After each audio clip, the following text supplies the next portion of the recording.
last night. They weren't so sure, but we've turned it on today. We really appreciate your attendance for this opportunity, which doesn't come around so often. We've got two very experienced international speakers able to help us with our online communications. I'd like to introduce to you Rebecca Caro, and Rebecca has been synonymous with getting Dan and Rachel out here and communicating with partners around the country, including myself. If you don't know, I'm Chris Butler from Seeking Marketing. Jackie Walters from Jackie Walters PR. Walters PR, so has also helped with trying to spread the word, and also it's in partnership with the Angel Group, which we'll talk to you a little bit more about that. But without further ado, we'll hand you over to Rebecca to introduce Dan and Rachel. It's really, really lovely to be here. As you can tell, I'm from the UK, but I've been living in New Zealand for 5 years. I've got a citizenship ceremony coming up. When I arrived here 5 years ago, my lovely husband was Kiwi, getting a job I thought was going to be the easy part. I thought the difficult bit was going to find a car, find a house, move the furniture, do all that stuff. It was a bit of the GFC, and believe me, there were no jobs, particularly for marketing people, and marketing people with a CV that was full of experience in firms no one here had ever heard of over in the UK and the USA. What happened was I used my blog, which I've been doing for about 5 years. It started in 2006. It was called Creative Agency Secrets because I write about the things that a marketing agency maybe doesn't let the public see. And a friend said, oh, while you're waiting, why don't you give me a helping hand with some stuff that I've got in my firm in Adelaide? So I got on Skype and we did some marketing for him, and then he introduced me to another business he was involved with, and we did the same. And then something else happened, and suddenly I went, I'm really busy. I've suddenly got a business. And so I turned my blog into a business website, didn't change the name, and that's why we're called Creative Agency Secrets. I now run a marketing agency that does practical execution. We don't do strategy, we do the doing bit. And we work out of Auckland, but we work, as you probably guessed, for people who are wherever there's a phone line or an internet connection to get a hold of us. One of the joys of partnering with really experienced people like Chris is that he totally gets the digital revolution. Things becoming electronic and available wherever you are is the new normal. And New Zealand businesses and people like you are in the leading edge of this change. And so you are doing amazing work just by having the faith to be here today. Because what you're going to learn today is going to help you and the other businesses that you work with and people that you know, whether it's you personally or groups of people who are business orientated. Because you're going to find out ways of doing things that are grounded in real practical experience. They're things that I do, they're things that Dan and Rachel do. And more than that, we're going to be here to help you when you put them into practice downstream. I really hope you have a really, really valuable day today. I have one suggestion, which is that on your notepads, take out a separate page, which is just called Ideas for My Business or my blog. So write your notes as you want to write your notes, but when you have an idea and you think, I could do that, it's on a separate page. And that will be the thing that will help guide you when you get back to work tomorrow morning or this afternoon and you decide what you want to do. If anyone wants my business card, it's just around the corner. There's a big banner all about my firm and what we do. I don't have great expectation of working with you guys. I hope you'll all go and buy your services locally, but do stay in touch. I have a newsletter where my blog gets shared out to anyone who's interested in learning about practical marketing, and you're very welcome to sign up. And if you're on LinkedIn, please connect with me. But when you do, don't just hit the connect button. Please say, hi Rebecca, we met in Nelson, because otherwise I get so many inquiries of people, who are you? Do I know you? And I prefer to be able to say that we've met. Have a fantastic day.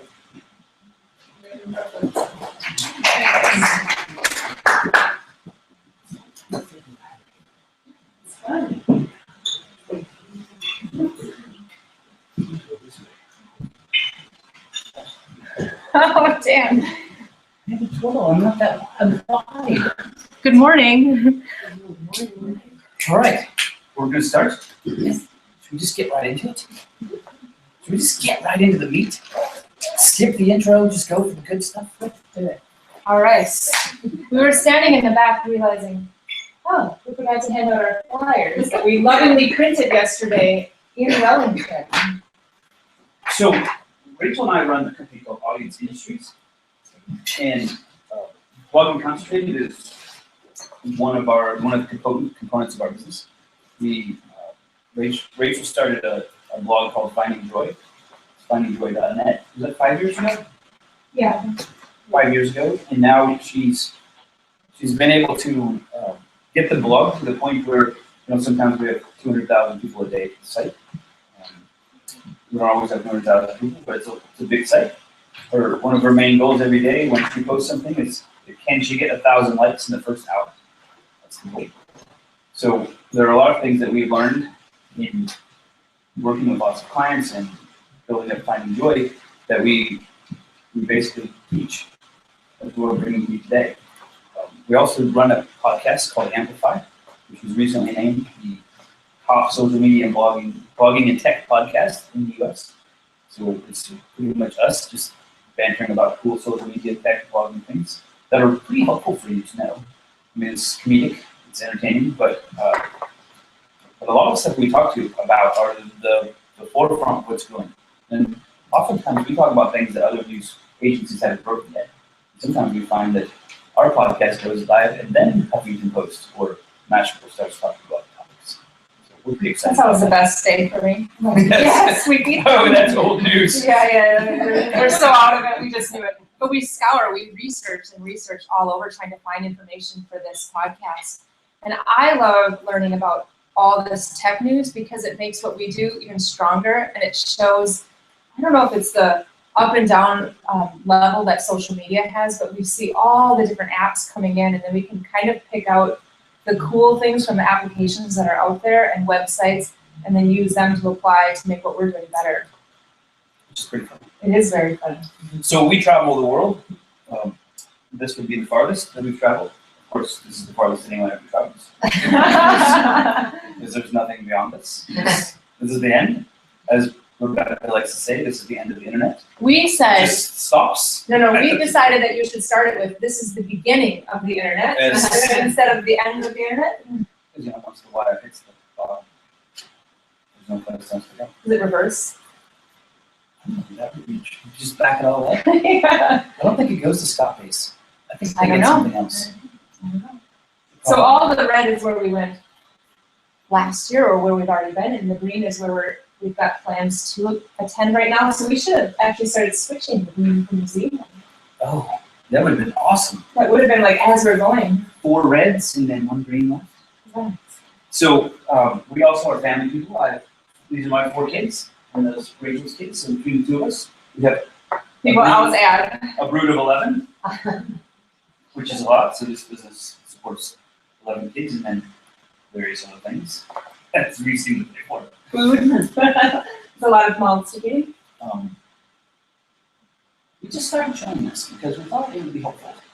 We did. So we started showing kind of our digital footprint, because we realized that not everybody knows who we were, and that sometimes it's good to give a little bit of history and kind of the evidence or the base for everything. Because sometimes, I don't know if you've ever had it, you've heard someone talk about the benefits of Pinterest and how it's awesome and wonderful, and then you go over to their Pinterest page and you see that they have 11 followers. And I am thinking, I don't know if they're really the authority to talk about the benefits of Pinterest at that point.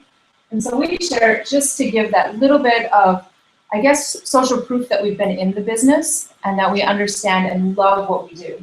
So this is one post on her site on Finding Joy that has almost 1 million likes. We're almost there. Yeah, almost One there. more. You just have to show it one more time. Yeah, well, what I've discovered with anything that's viral, it has this interesting trajectory. So I love analytics. And if you watch anything, it doesn't just have a peak on a viral post. It has these waves of viral, just like a wave moving in. And I know that the next wave with this post will probably tip it over to the viral point.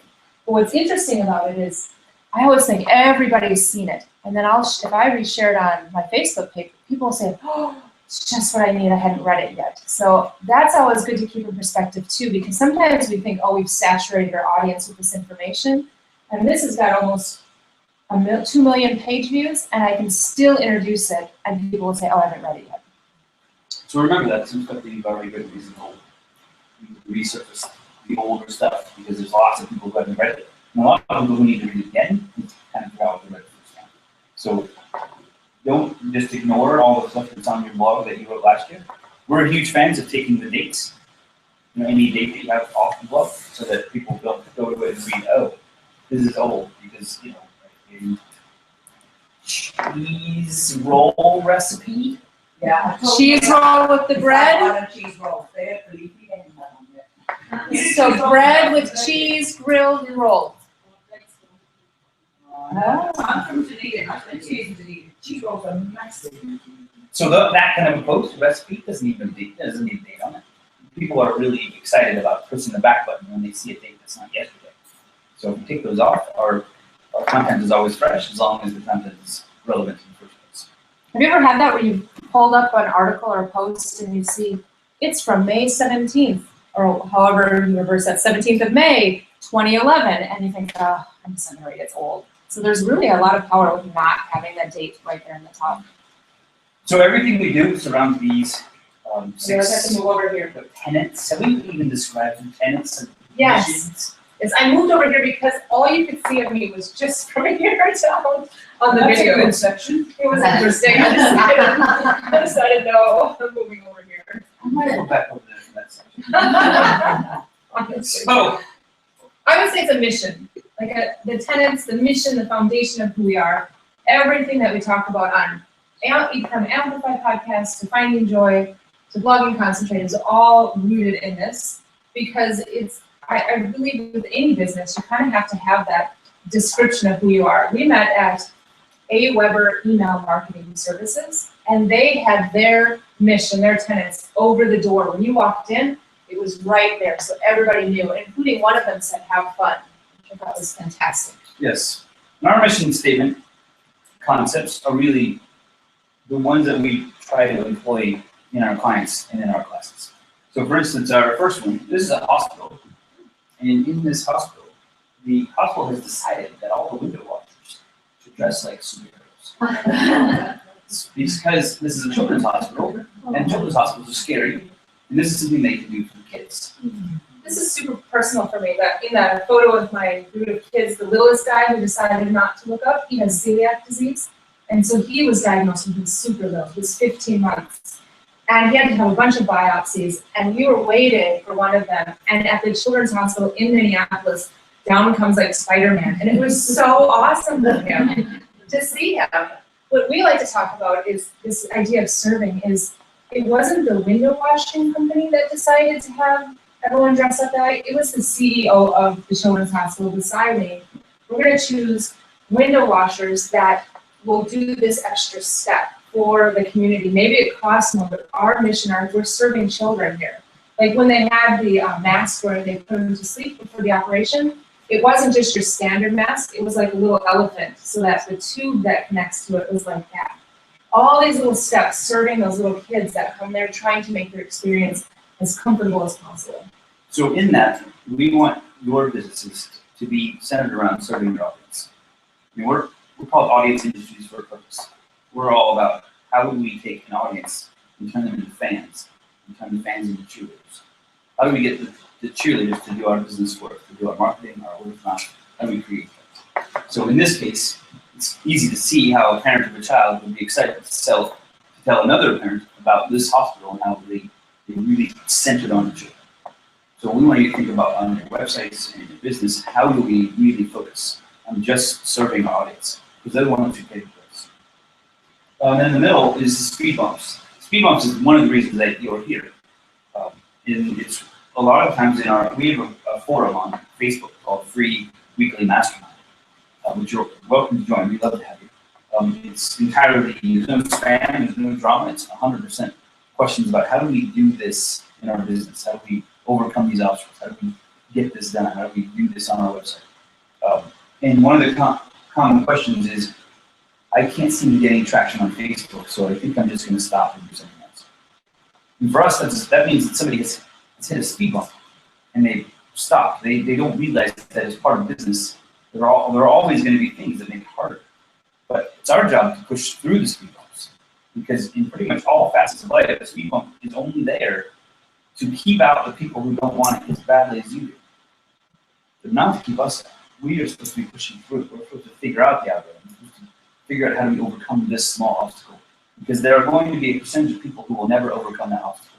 They will complain and stop, which means we're the ones left standing. We are a big fan of speed bumps. We think they separate cream from the bottom part of the cup. Very well done. My favorite one that we I hear couldn't sometimes, remember the name of the other stuff. the cream rises.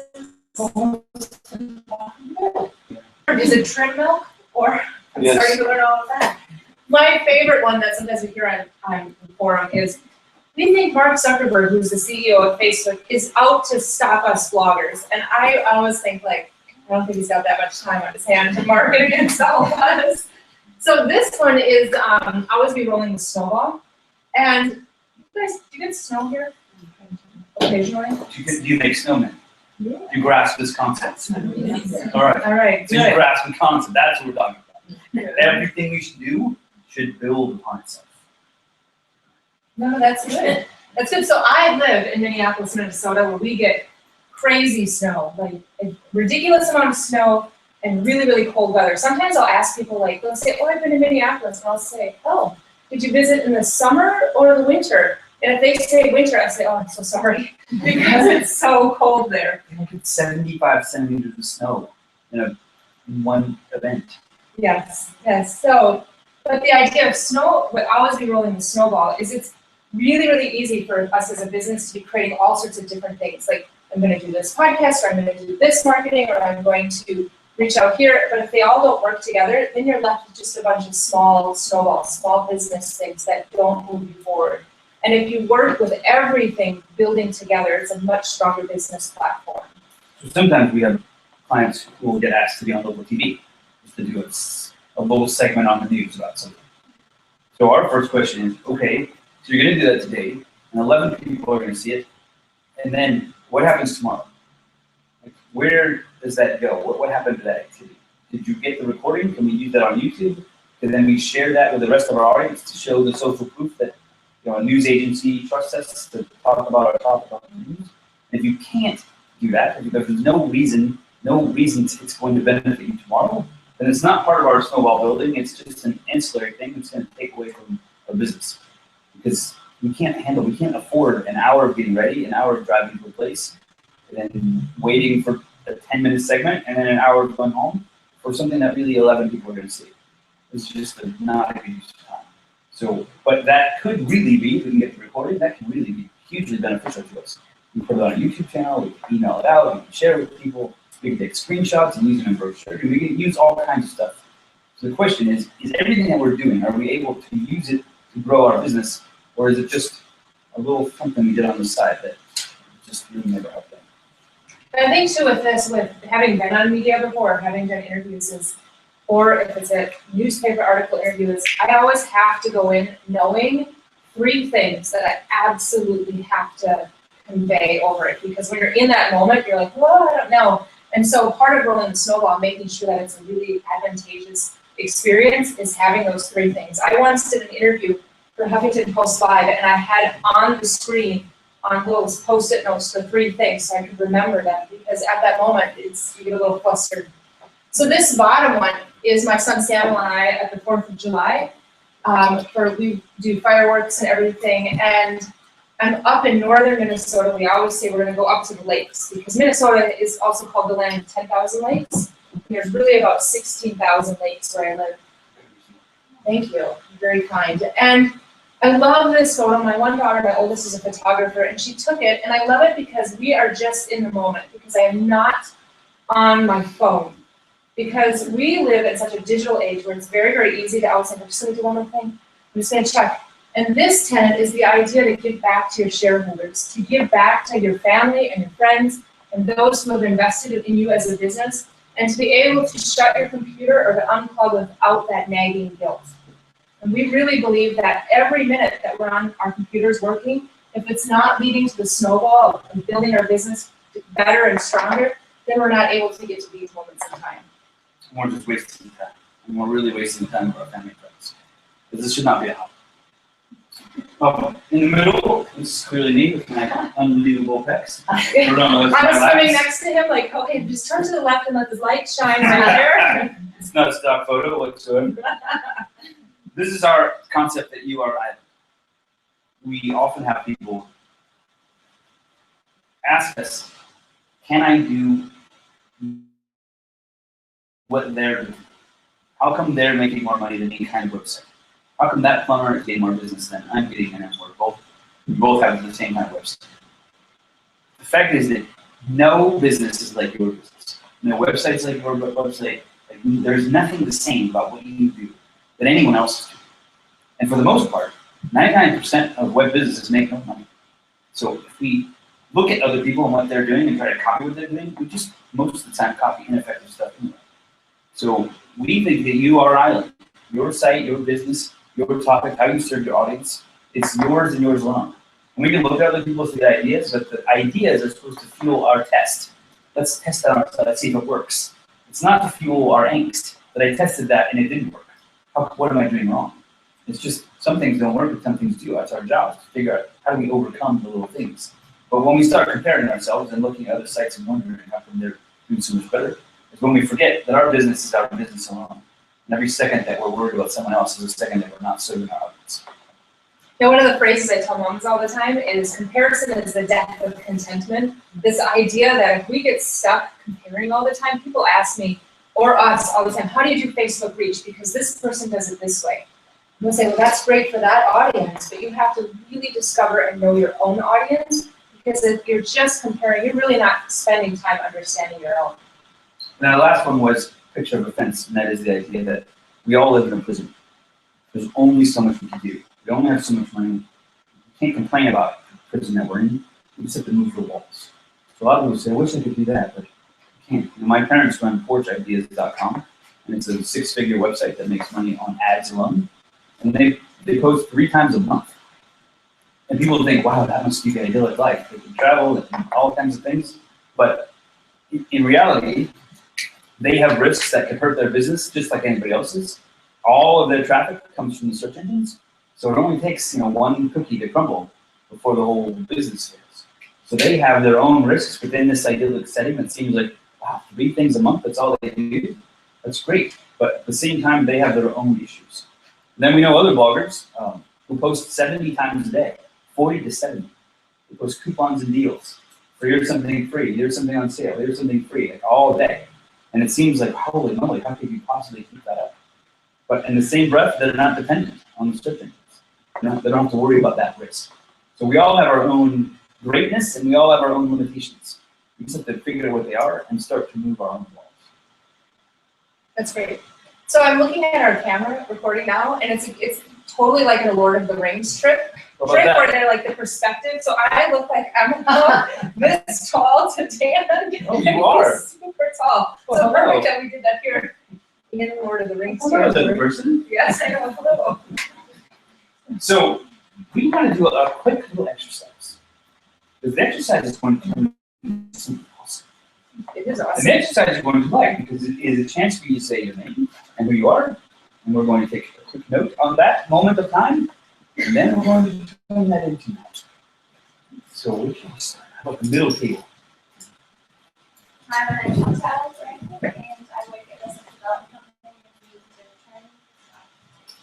in the Hi, I'm Kate Hansen, and I'm here in Animal Farm. Hi, I'm Sarah Grant, and I work Hi, I'm Kate Coote, and I run a marketing communications business here. Up the table. Hi, I'm Nicola Mason, and I'm married to my kids. Lisa here from Chelsea Park Motorwatch, and I'd like to have another history. Hi, I'm Sandrine Marassa, and I'm an account manager at Locals PR. I'm Jackie, I'm a mum, I sing, and I run a PR company, which is Lots of PR. I'm Barbara Porter, I work at the Angel Group, which provide monthly services. Chris. The Angel Group, representation. Representation in the crowd. Nice way to, get it all in.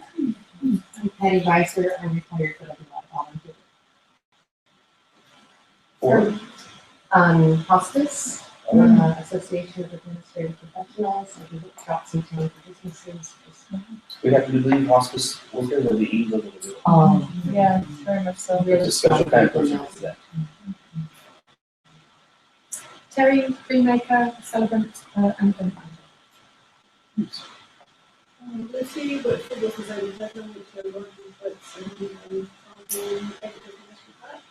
I'm the media coordinator. Nice. Yeah. So fun. I'm Julie, I'm from Just the House. I'm Karen, I work with the Angel Group too. You got them peppered throughout the crowd. I am Anne Michelle, I'm an oncologist Wait a second. You're a what? and an oncologist. Electrologist? Is that different than electrician? What does electrologist do? I'm 3 people from a water I don't think I've ever seen that. It's a bit like an electrician, but it phrases it. I see. All right. Rebel, you out on a break? I'm a rowing blogger. I am passionate about rowing, and I've been blogging about rowing on the website with rowcraft.uk. we almost went rowing with Rebecca one morning, but that jet lag that morning was really poor. I think I would have been in the lake. Way back there. You don't get out of it.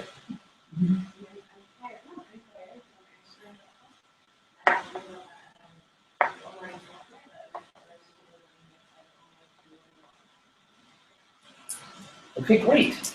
All right, so this is the basis for rolling the snowball. Typically, this statement of what we do is the first thing anyone encounters. So, for instance, your Twitter description is the same type of statement of what you do, right?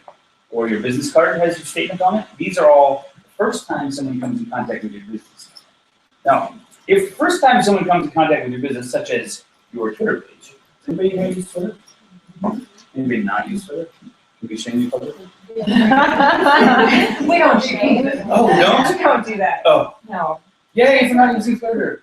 For a select group that we shame. So your Facebook page has the description on the side. Your business has an about page. All these are places where this kind of a statement, what you do, is in front of you. Now, what if every time somebody came in contact with you, or they read your description, they had the immediate desire to either hire you or step away and realize you're not the person they need? That is where we want to get to. We'll describe that in more detail. We do. So how many of you, have you ever heard of, he's a TEDx speaker, Simon Sinek?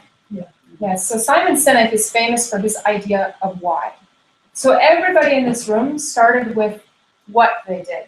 They started with what website they did, with all of that. But Simon Sinek really believes that in order to relate with your consumer and to relate with your customer, you need to start with the why of who you are and what your passion is. And when you have that, that why of your business, the what becomes very, very easy for them to understand. Most businesses start on that outer ring of what, and they have a product. We talk about Apple. Like Apple, there's just a cult of people that love Apple. People wait outside for Apple products. So Apple created a watch, and no one was like, what is Apple doing created a watch? But then we give the example of the computer company. Really, that's why with whatever they do. These products, what is the phrase? They believe technology should be easy to use, Yes. fun to look at, and make your life better. That's their general idea in everything that they do. So unlike Dell, are you familiar with Dell? The computer company? So in the example of the Dell watch doesn't fit because Dell is a computer. But even though we've all grown up with Apple as a computer company, we know deep down inside that a watch or an MP3 player or an iPad, these are all products that Apple's able to make. because they believe technology should be easy to use, fun to look at, and make your life better. That encompasses a lot of things. Martin Luther King Jr. I was going to go to a concrete example, make it easier for everyone to grasp. We could show the video, which we'll do. Yes. So we have a video example of this, but typically, after we have everyone describe, introduce themselves, I would like you to go back to a new kind of description. And that is, I would like you to fill in the statement. I believe, and then whatever you believe, and that's why I work at this PR company. So we believe that bloggers should be able to make a full-time income, take vacations and retire. That's why we tour the world and do blogging comes from. And we have another friend who, she's a food blogger. She likes to write about how to use common grocery items, not whole foods, not organic foods, not unbelievable kind of big concoctions. She says, I believe people should be able to buy a boxed cake mix and still enjoy the food they eat. So she helps take boxed cake mix type things and add whatever you need to add to make it taste wonderful. So she starts with, I believe you should be able to buy regular groceries at the store and not feel badly about yourself and still make wonderful food. And that's why I blog at. So I want you to get to the point where you realize what value do you bring to the world. Because when you can explain that value in a tiny little description, then when someone comes to your Facebook page, when somebody comes to your Twitter account, when somebody comes to your website, it's very clear for them to see, oh, I want exactly what it is that they do. I'll give the example of Southwest Airlines in the States is very, very strongly embraces this we believe concept. So most airlines just kind of are the same. They talk about we get there on time, we do all this. Well, Southwest Airlines believes that flying should be fun and about the passenger that's on the plane. And they embrace it from the beginning all the way through the end. They don't want to be like everybody else. They're very clear about sharing what they believe about flying. They even share it where they point out the differences about what they believe so that it becomes this fun experience. Like anywhere else I would fly, I'd have to pay for baggage. On Southwest Airlines, they believe that this extra fees shouldn't be part of it. Like flying should be about the consumer. And so on the side of their plane, they'll have a sign that says bags fly free with an arrow pointing down to the luggage place. And if you're on another plane, you're thinking, oh, I should have flown them because that's who they are. And it's very, very powerful because it makes it less about this what, but it's really about this philosophy and structure of who they are, which is why we start with the mission too, because you're starting to understand who we are and what we believe, our why, before we present information, because otherwise it's just noise. And the why kind of cuts through all the chatter and it eliminates that, and then it's very easy if you understand the why behind a company to rationalize whatever product they're selling. It's very, very hard to start with the product and to work in and to create an emotion. Then people think, oh, it's contrived, or that's the way it is. But if you can start with the why and move out whatever product you're selling or whatever service, then it becomes much easier to sell and promote. So I believe that buying a car should be a really easy process, angst-filled. And that's why I started taking motors down on 34th Street. That concept makes you think, oh, wow, that is a different introduction to what you do because it puts me first. Puts the reason that you exist first. And if I believe what you believe, then we can work together. Otherwise, you're just an accountant. And there's lots of accountants. But if you believe that, well, I'll show you an accounting example. Yeah, let's see. And you'll need to pull. Because it's on that screen. I think it's in circles. Okay? So what's great about this is we see all the time, we'll show you, Twitter descriptions or about pages that say things like, I like pink, I'm a mom of 4, my husband likes motorbikes, and we run an accounting company. That is the description. So if 12,000 people see that this year, how many of them immediately think, I need to follow you, I need to know exactly what you do, I need to read all your blog posts because you're going to help me become better. Or we have other bloggers, like the coupon blogger that posts deals all the time. She has a description that says something like, I scour the earth for the best deals on fashion for women over 40. Doesn't that immediately think, oh, this is the kind of thing that I would follow. I will go to that website. It's way different than I run a fashion blog. Totally different. So we want you to think that way. Why do you exist? I believe blank, and that's why I work at it. Or that's why we started, that's why we go. And we're gonna show you an example. Now this is software. So I'm talking about software that you buy at the store for your computer to help you with taxes. And what they say is absolutely brilliant in the way that they describe what they do. It's really short, but it's extremely powerful. Yeah, try it. People love the full. Which one here? Oh, it's one of those fancy devices. Right there?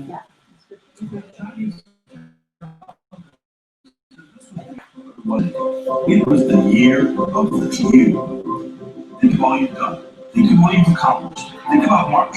Something happened in March. I don't know what, but you know. You were the one who did it. It was your year. You're the one who made another human being. You're the one who hasn't slept in months and who's walking around like a zombie. Like a big, happy zombie. You're the one who got married, who found that one person, one out of like 7 billion who you're meant to be with. One. That's like what spies can do. And they have facial recognition technology. And all you had was a new shirt. And you did it.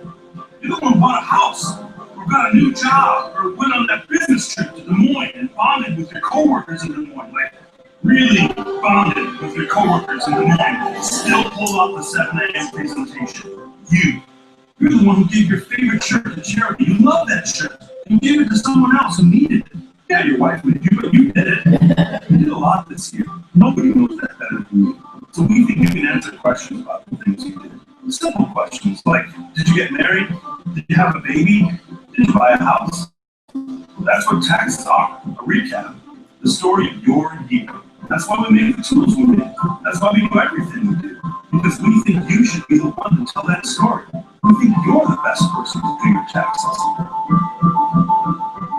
Intuit TurboTax. It's amazing what you're capable of. Isn't that way more powerful than we sell tax software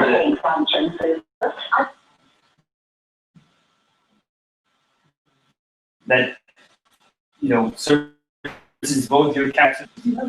You city taxes? Who pays taxes? What? This is a perfect country. Yeah. So, totally different way to begin the presentation. The one to tell your story. That's why we make do-it-yourself tax software. Does that make sense? You all see that in your own business, how you can, does anybody have trouble? Because sometimes people can't grasp how they would do it. And if you want to, we can like go through it. You can make it really easy for you. Anybody? You are? Anyone? Yeah. So, what kind of PR do you guys do? Ethical PR, Ethical. Yeah. All right. Because because that's our value system. are other people doing non-ethical PR? What would be an example of ethical PR? Honest. I think that's a different synonym for ethical. Clear. Another So, synonym. open. Example. If the story is to be told, it's some way it's transparent, it's not a synonym for ethical PR. So you believe that people can We believe. attract an audience by Yeah. doing Yeah. marketing ethically. We believe that ethical, well-communicated PR works. And that's what people should do with us. There you go. That's perfect. Which is different than how you introduce yourself in the beginning. And it's a much different feel. Like now you kind of see. And not only that, it's not that she works at a PR company, but we can identify with that. And in that particular example, that example is called contrast, where she actually makes you think other people are unethical.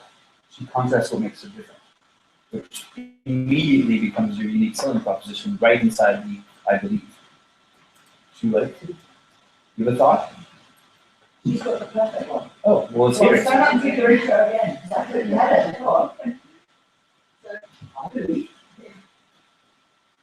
I believe I do a very good service, free people that I want to be a part of the process. Great. That's why you run. And that's why I in 2 places so that people can reach me. So that's fantastic. And that makes your Twitter description, your about page, if you can write it that way, then we also identify with you, and it's that much easier to grow an audience.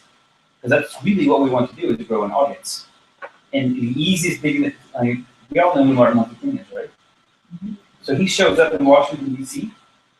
in 1969 without Eventbrite, without Twitter reminders, without email reminders, without digital phone reminders. And somehow 1 million people seem to show up at the exact same time for only one reason.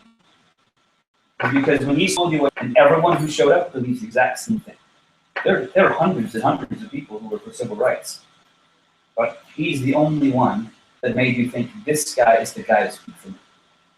So 1 million people showed up because they felt exactly the same way and they wanted to support that.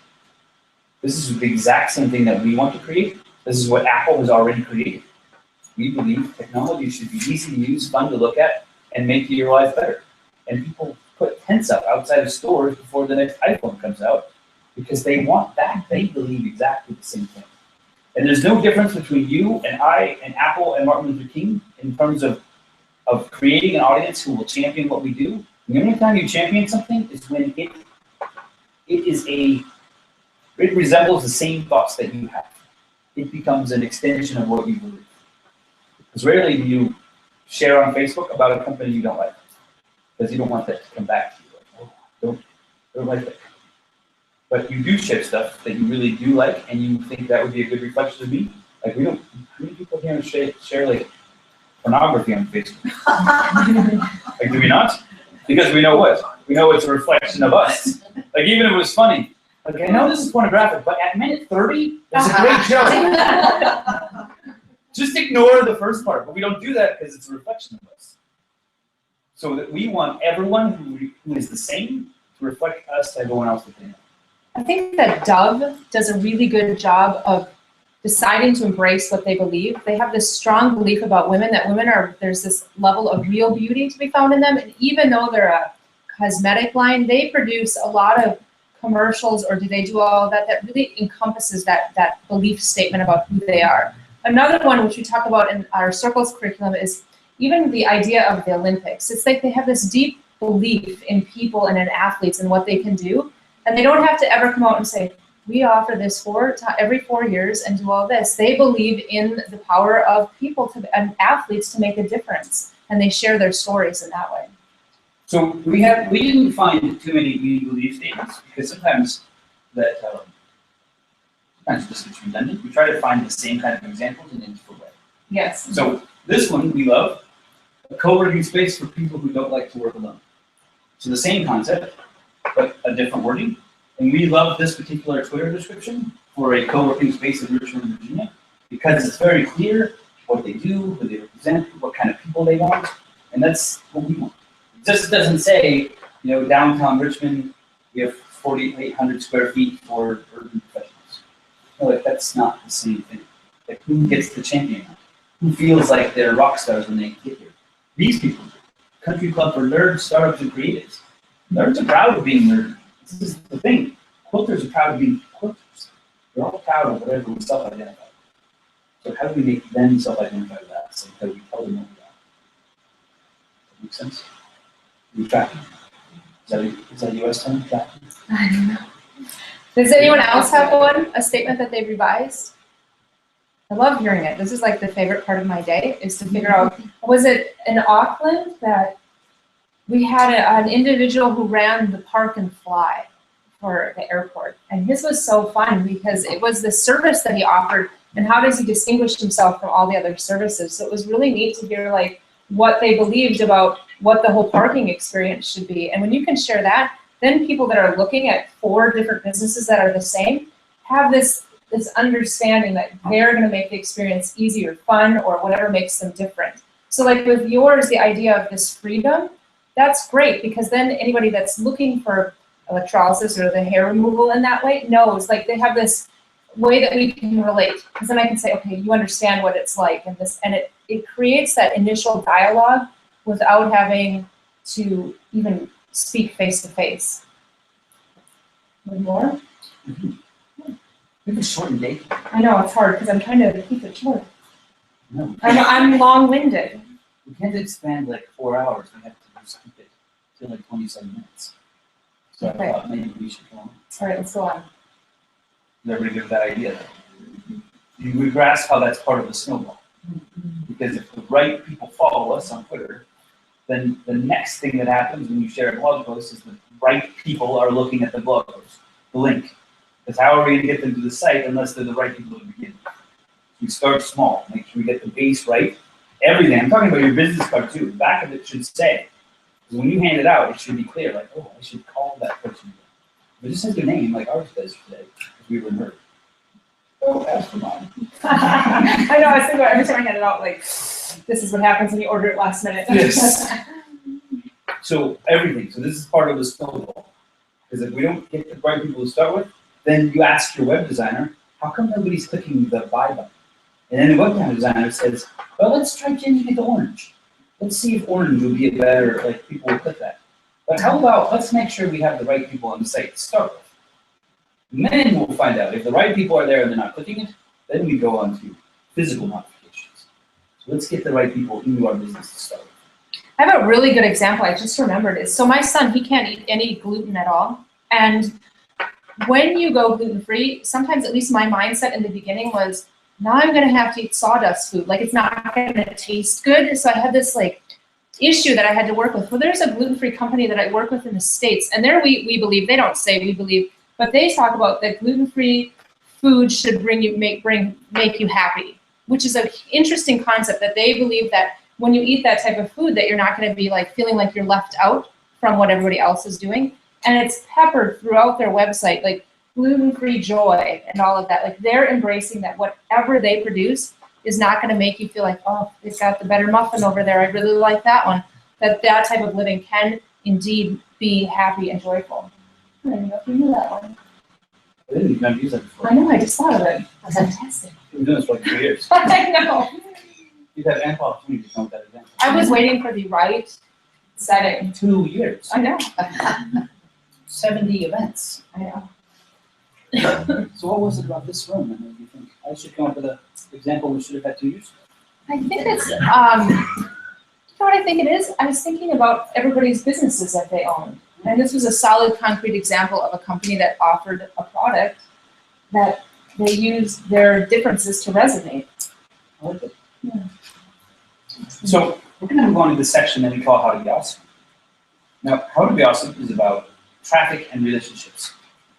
Because online, I mean, if we're thinking about that our website is part of the revenue generation cycle of our company, then it actually has to be of value. It can't just be a brochure.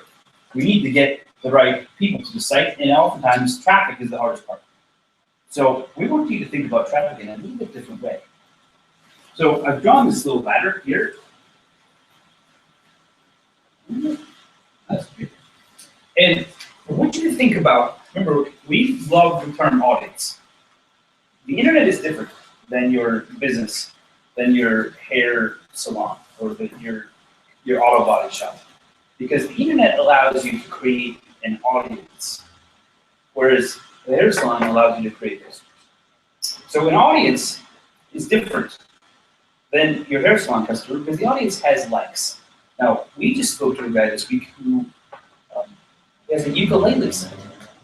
Yes, we had Ukuleles. coffee with him yesterday morning because I will take any opportunity I can to have coffee here because it is the best coffee ever. Like I kind of walked, we saw Starbucks and I just walked by and I'm going there. I'm not even bothering. No, I am. I know. I feel like I could. So, the ukulele guy, very astute person, switched on, I believe you say. Switched on he is. And he was talking about the different kinds of things that he's doing for his community. For instance, he found a company that makes straps out of New Zealand leather, and he was engraving them with the buyer's name. So he was selling this person's straps on his site because he's got ukulele fans. But what we were trying to get him to realize is that ukulele fans is who is buying stuff. But what he's really done is he's amassed an audience of music fans. So that means that he could probably sell handbags that have music notes on them, not just ukulele stuff. They are music fans in general. So your audience is, while you're an accountant, your audience is fans of something. You could probably sell I Love New Zealand shirts quite easily. You think that example? The Sure. it's in the cloud. Oh, that's good. Yes. That's a good place for it. So when we amass an audience, we figure out the audience obviously wants to use our services, but while they have our attention, what else can we do for them? How can we make their lives better? One way you probably already do this is that you recommend other local service providers. So you might know an accountant, you might know a guy who mows lawns. You already recommend this. Now, the reason that you recommend other local service providers is because you know that your audience is local, and thus you can entertain them with other local things that they would be able to use. Like very seldom will you recommend a lawn care guy in Auckland. Recommend this best guy. If you move to Auckland, you should use the guy. It's just too far away. It's not that simple. But if they all live in Nelson, then you have a base of fans of things in Nelson, which means you can not only talk about, is it electrology? Really? You can talk about electrology, but you can also talk about how much living in Nelson makes life better. The air, the different things within your purview of expertise that your audience would be entertained by. Because if we just try to stick to social media by talking only about accounting the whole time, it'll never work. You'll totally get burnt out. You're like, what else did we talk about today? We already talked about Schedule C yesterday. Spreadsheets today. What do we do now? So we want you to think about your audience as a whole. Now, at some point in time, your audience is babies. There are babies right now who are 15 months old that if you're in business long enough, will someday use your services. They're part of your audience, they're just not ready for you yet. And there are people who are 90 years old who no longer use your service because they have passed this point. They no longer need it. So perhaps if you're an accountant for a small business and the person is retired, they just don't need that thing. Which means that in the life cycle of your audience, you serve them somewhere in their life. Now, sometimes it's age-related. Sometimes it's like, I did not buy a shaving kit until I was like 18. It's sort of age-related. I just started thinking about, you know about Buicks? Car Buick. So in the US, to my knowledge, Buick is for older, esteemed gentlemen. This has been my thought my entire life. So when I was like 18, I was thinking about getting a Porsche or a Corvette. I was never thinking about getting a Buick. But then recently I saw a Buick and I thought to myself, oh, those are pretty nice seats. Good lumbar support. Not too much give. I think I'm starting to like the Buick. He in fact messaged me, he goes, Rachel, I was driving down the road today and I saw a Buick and I actually liked it. This is not good. I'm impressed. So for the Buick owner, there's a point in time when I did not care, and there's a point in time when perhaps I'm homebound. I no longer need the Buick. So what I want you to figure out is, what part of life do you serve? Like, where in the life cycle of your audience are you actually the person to provide them the services? Because there's a point in time when the first time they could ever want you, and then there's a last time that they probably want you. Because they're moving on. Now, if it's something like ukulele lessons, and we use photography most of the time. So there are beginner photographers, like what is a camera? Like what is photography? There's encyclopedia sites like Wikipedia that serve photographers here. And now, for most kids, we already know what a camera is, like 2 days after we're born, because we're taking pictures with our camera phone. But there's a point in time when photographers have to figure out which camera to buy. Like, what is the difference between a Canon and a Nikon? And there's websites designed just for that. Which camera do you buy? And then there's websites that are designed for how to do portrait photography. And then there's websites that are all about filters. How do you use editing programs and software? So while the photographer at some point hits all of these things in their life, you only serve one of them. So what I want you to figure out is, in this part, and sometimes you have to be a little bit broad in your thinking, is who comes before you and who comes after you.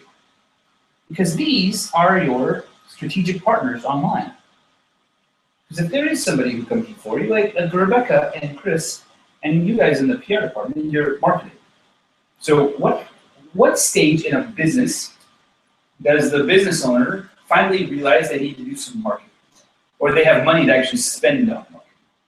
Now, there are sites that tell you how to get incorporated, how to go file, how to become a business, what's the difference between a corporation and a solo business, all those things. And they have this audience teaching people what it is to start a business.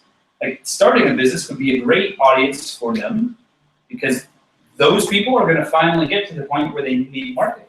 So maybe we talk to that website and say, hey, look, I know that you're teaching people how to start a business, and we do PR. What if we did something together? What if we did a joint webinar where I teach your audience how to do X, Y, and Z, and we charge an audience $20 to come, and we split it, $10 each, which means we're starting to think about revenue in a little bit different way. Because not only are they making money on PR, but now they're making money in a little bit different way. So the internet has started to now morph into something where revenue generation has a different feel to it. It's not all about just selling a product, but we're doing a joint venture with another company. Maybe you say, hey, would you mind if I write a guest post on your site about the importance of PR in your business or the importance of marketing? Because right here, we're talking to 100% people who are starting a business. That means you're putting a billboard in a room full of your customers to be. So instead of tweeting it and hoping 1 out of 1,000 people are interested in business, or instead of putting it on Facebook hoping that some of your fans and friends like it, now you're talking to an audience that somebody else has amassed. That's all your people. They're just not to you yet, which is really, really important. And then we can also talk to the people who are after us, the more involved people. Maybe you guys do PR, but you need somebody like Rebecca or Chris to help with execution, help with web design, those kinds of things. Then you start working together with those people. Not only that, now we have links that are coming in.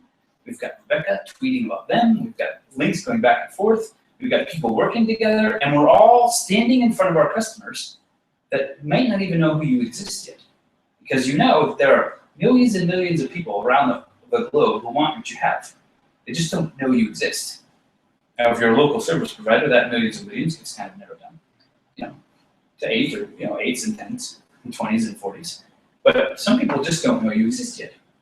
So we're huge fans of not only finding who comes before you, but where are all these people? Are there podcasts?